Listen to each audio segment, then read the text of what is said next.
చట్టాలు లాంటి వాటిని అమల్లోకి తీసుకొచ్చినందుకు గాను బిగినైనటువంటి చర్చ అప్పట్లో రైతు ఉద్యమాలు ఇట్లా చేసినటువంటి వాళ్ళు అప్పట్లోనే మనం మాట్లాడుకున్నాం. అది రైతుల పేరుతో జరిగిన ఉద్యమాలు. అలా కాకుండా తొలిసారి ఒరిజినల్ రైతులు ఒక పిలుపునిచ్చారు, డిచ్ కోకో కోలా అని. అంటే కోకో కోలా వాడడం వదిలేద్దాం అన్నటువంటిది.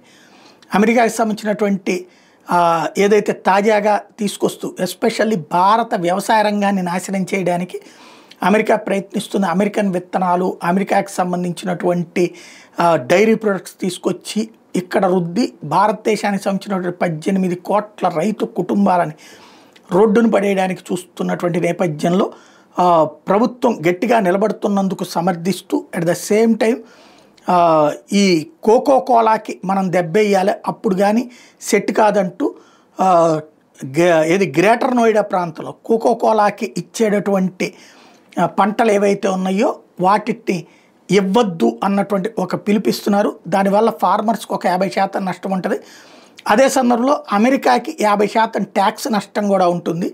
కాబట్టి కోకో కోలా అన్నది కొనద్దు, కోకో కోలాని తాగద్దు అన్నటువంటి నినాదాన్ని మేము తీసుకొస్తున్నాం, మేమైతే తాగడం మానేస్తున్నాం అన్నటువంటిది ప్రకటిస్తున్నారు.